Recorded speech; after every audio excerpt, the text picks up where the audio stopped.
आज का टॉपिक है सोर्स ऑफ डेटा, आंकड़ों का आधारभूत स्रोत।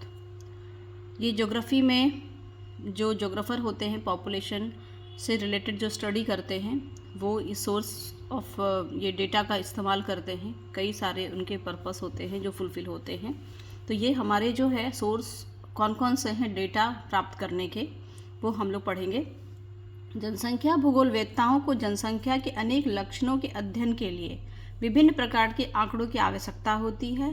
ये सभी आंकड़े एक निश्चित समय के होने भी आवश्यक हैं। ये इसमें दो बहुत इंपॉर्टेंट है। एक तो जनसंख्या का यूज जो है अनेक कारणों की वजह से भी हम लोग करते हैं। दूसरा है कि ये एक निश्चित समय की होनी चाहिए, एक खास अवधि में होनी चाहिए, बहुत लंबे अवधि में फिर ये कोई फ़र्क नहीं पड़ता, क्योंकि जनसंख्या बहुत ही परिवर्तनशील घटक है। यही कारण है कि भूगोलवेत्ता विविध प्रशासकीय स्रोतों का सहारा लेते हैं। ठीक है, एडमिनिस्ट्रेटिव जो सोर्सेज हमारे होते हैं उनसे हम लोग ज्योग्राफर जो हैं वो लेते हैं आंकड़ा। जनसंख्या भूगोलवेत्ताओं के लिए जनगणना आंकड़ों का मुख्य स्रोत है। जनगणना जो है सबसे इम्पॉर्टेंट हमारा एक तरीका है जिससे कि हम आंकड़ा इकट्ठा करते हैं। इसके अतिरिक्त सर्वेक्षण, निबंधन, प्रक्षेपण, आवास प्रवास प्रतिवेदन, प्रकाशित अनुमान आदि भी मुख्य स्रोत हैं। द्वितीय आंकड़ों का मुख्य स्रोत संयुक्त राष्ट्र संघ द्वारा प्रकाशित आंकड़े अंतर्राष्ट्रीय स्तर पर तुलनात्मक अध्ययनों के लिए महत्वपूर्ण सहायता प्रदान करती है।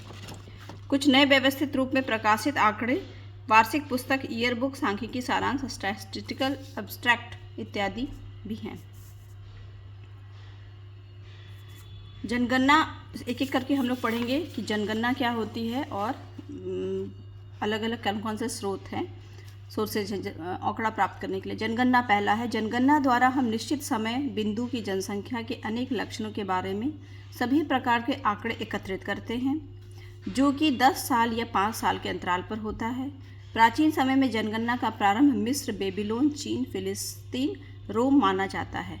इस समय सैन्य बल और कर वसूल का उद्देश्य होता था। उस समय जो होता था वो कोई खास योजना को लेके नहीं होती थी। उनमें कितने हमारे पास सैनिक बल हैं युद्ध करने के लिए और कितना हमारा टैक्स वसूल सकते हैं, ये पर्पस से जनगणना होती थी। तो जनगणना परफेक्ट नहीं हो पाता था। जनगणना का संबंध उस पूर्ण प्रक्रिया से है जिसमें एक निश्चित समय बिंदु के जनसांख्यिकीय, आर्थिक और सामाजिक लक्षणों के एक क्षेत्र अथवा देश के सभी व्यक्तियों का आंकड़ा, संग्रह, संकलन, प्रकाशन सम्मिलित है।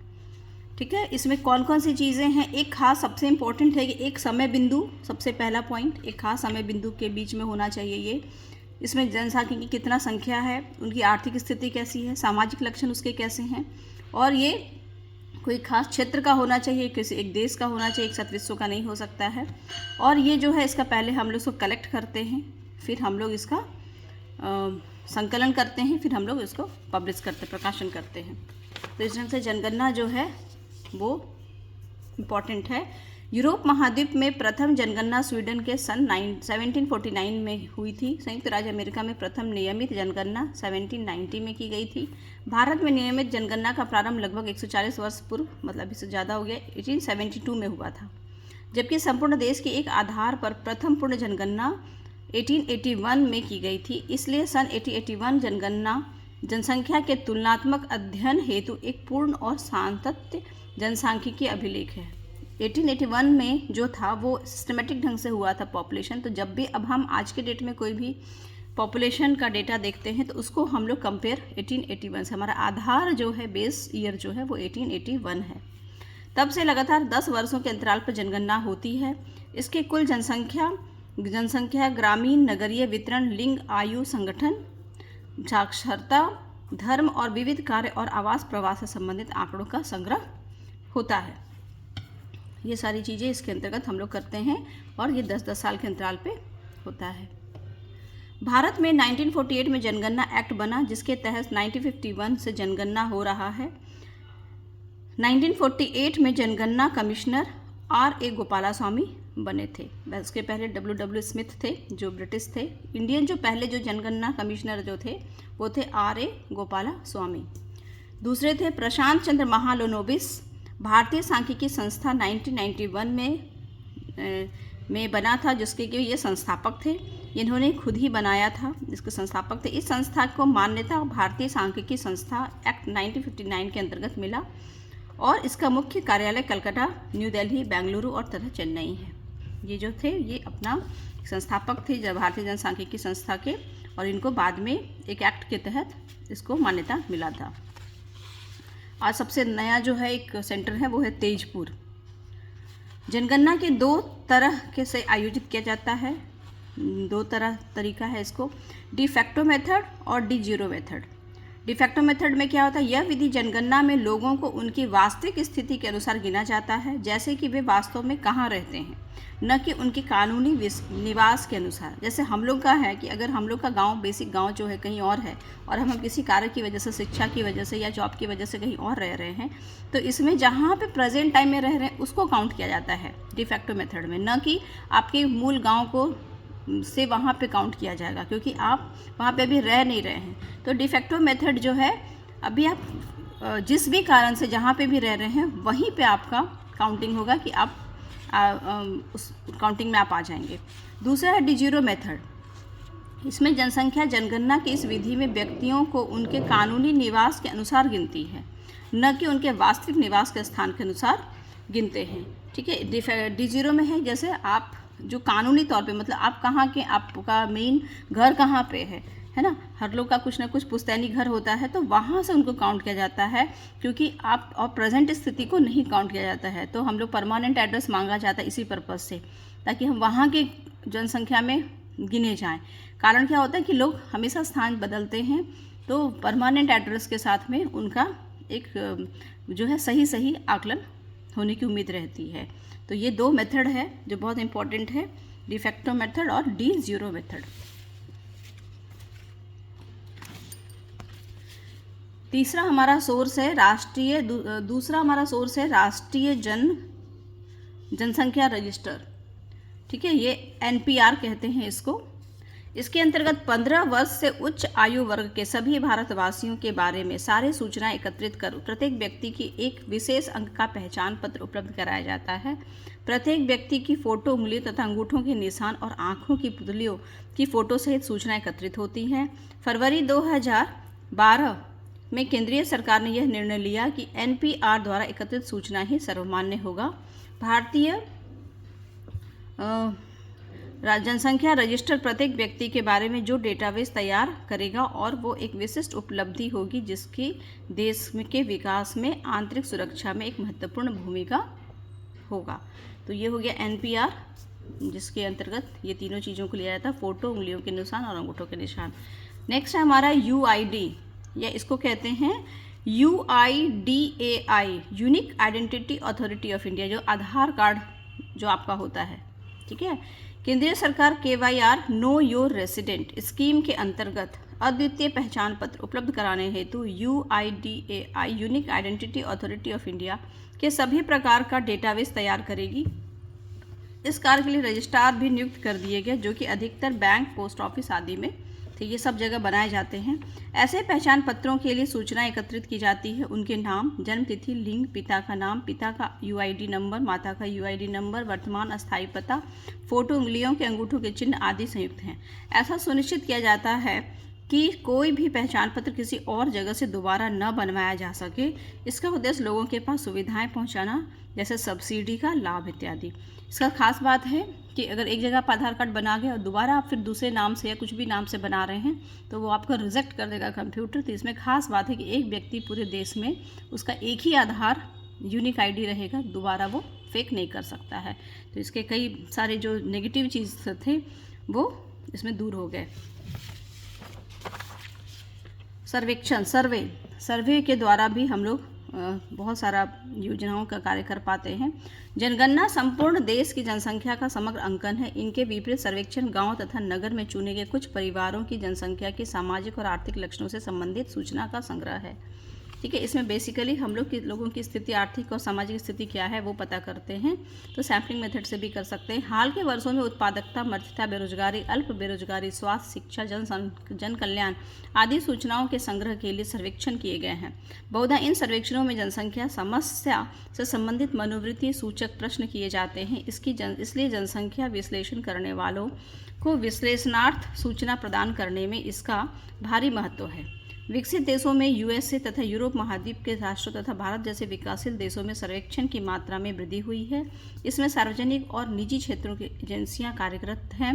भारत में 1950 में राष्ट्रीय प्रतिदर सर्वेक्षण संगठन की स्थापना हुई। इसका उद्देश्य संपूर्ण राष्ट्र के विषय में प्रतिदर सर्वेक्षण से जनसांख्यिकीय, आर्थिक तथा सामाजिक दशाओं के विस्तृत तथा सातत्य आंकड़ों का संग्रह है।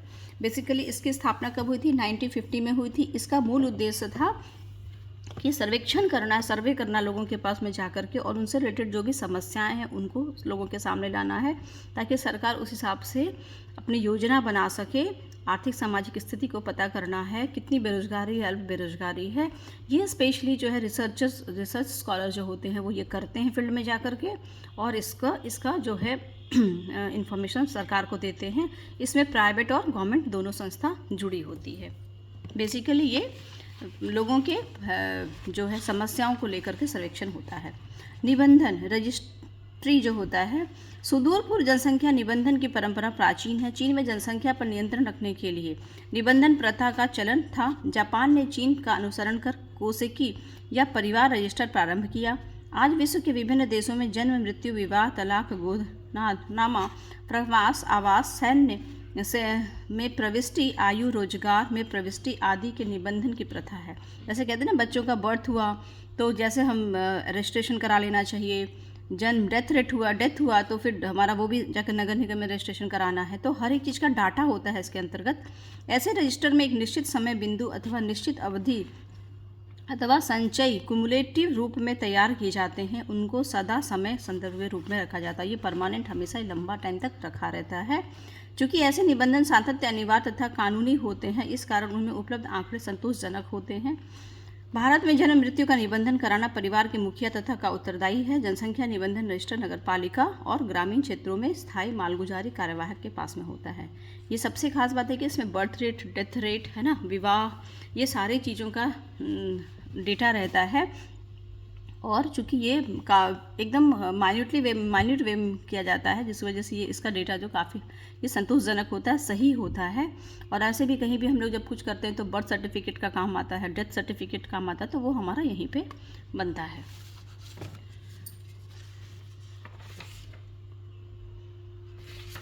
नेक्स्ट है कि हमारा जो अभी आप हाल में न्यूज़ में सुने होंगे NRC है ना, ये भी गवर्नमेंट अभी संशोधन करके लाया है। 1955 में जो नागरिकता एक्ट था उसमें संशोधन किया गया है। इसमें क्या था कि national registered citizen act NRC 2003 में एक संशोधन लाया गया था। नागरिकता एक्ट 1955 के जो था, बेसिक एक्ट जो था 1955 का, उस एक्ट में ही संशोधन करके ये NRC लाया गया था, जिसको सरकार का उद्देश्य था कि जो कानूनी तौर पर सभी भारतीयों की पहचान की जा सके तथा जो गैर कानूनी तरह से भारत में रह रहे हैं उनकी पहचान कर उन्हें निकाला जा सके। क्योंकि हमारे देश में म्यांमार और बांग्लादेश से काफ़ी लोग घुस गए हैं, तो उसको कंट्रोल करने के लिए ये NRC बनाया गया है। यह सबसे पहले 2013-14 में असम में प्रारंभ किया गया था और सारे देश में 2021 से लागू करना सरकार का उद्देश्य है। ये सबसे पहले असम है, क्योंकि बस बांग्लादेश के बगल में था, तो सारे रोहिंग्या जो है वहाँ पे आ रहे हैं। और हमारे देश में बेरोजगारी की स्थिति आ रही है, या संसाधन तो कम होगा ही, ज़्यादा जनसंख्या होगा तो इसलिए NRC का हमको सपोर्ट भी करना चाहिए। इसमें बहुत हंगामा हुआ था, लेकिन हमको अपने देश के विकास के लिए इसमें सपोर्ट करना चाहिए सरकार को। नेक्स्ट था एक CAA, ये भी आप लोग न्यूज़ में सुने होंगे, सिटीजनशिप अमेंडमेंट एक्ट। ये क्या था? इसमें ये एक संशोधन एक्ट था 2019 में हुआ था। ये 11 दिसंबर 2019 को भारतीय संसद से पास कर दिया गया था संशोधन। इसका उद्देश्य था कि जो भारतीय अल्पसंख्यक अफगानिस्तान, पाकिस्तान, बांग्लादेश में जो हिंदू, सिख, बुद्धिस्ट, जैन, पारसी और क्रिश्चियन हैं और वो दिसंबर 2014 से पहले भारत आ गए हैं, तो उनको नागरिकता भारत में मिलेगी। कई ऐसे देश अभी जैसे बांग्लादेश में हैं, कि वहाँ कई हिंदू हैं जिन पर अत्याचार हो रहा है, और ये अत्याचार से ही बचाने के लिए उनको ये लाया गया था एक्ट, कि जो भी हमारे जो इंडियन मूल के हैं या हिंदू सिख जो हमारे जो धर्म के लोग हैं जो दूसरे कंट्री में रह गए हैं, वो वहाँ पे अल्पसंख्यक के रूप में हैं और उनके साथ में कई तरह की जातियाँ होती हैं, वो हमारे देश में आकर के अगर 2014 दिसंबर से पहले अगर वो आ चुके हैं तो वो हमारे देश का की नागरिकता उनको मिल जाएगी। ठीक है, तो ये बेसिकली इतने सारे हमारे सोर्सेज हैं जिसमें कि सरकार हमेशा कुछ ना कुछ नया लाती है हमारे देश के विकास के लिए, अच्छे के लिए। इसके अलावा और कई भी और स्रोत हैं जो कि दूसरे पूरे विश्व के स्तर पर भी हैं। ठीक है, और उनके बारे में ये है, इसका हमने इंग्लिश में लिख दिया तो आप लोग लिख सकते हैं इंग्लिश हिंदी वाले भी। संयुक्त राष्ट्र संघ का डेमोग्राफिक ईयर बुक 1948 में प्रकाशित हुआ था, जिसमें जनसांख्यिकी तथा जन्म मृत्यु दर के आंकड़े होते हैं, ये सबसे इंपॉर्टेंट है।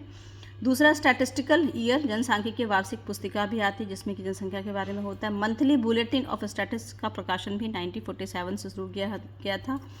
The United Nations Development Programme UNDP, जिसका कि सामाजिक, आर्थिक तथा जनसांख्यिकी आंकड़े इसके अंतर्गत लिए जाते हैं। Year book of labour statistics of ILO, ये भी इंडिया में है। Statistical year book of UNESCO and world health statistical annual of WHO। तो ये कई और भी स्रोत हैं जिससे कि हम लोग डेटा को कलेक्ट कर पाते हैं। ये सोर्स ऑफ डेटा कंप्लीट हुआ। Thank you.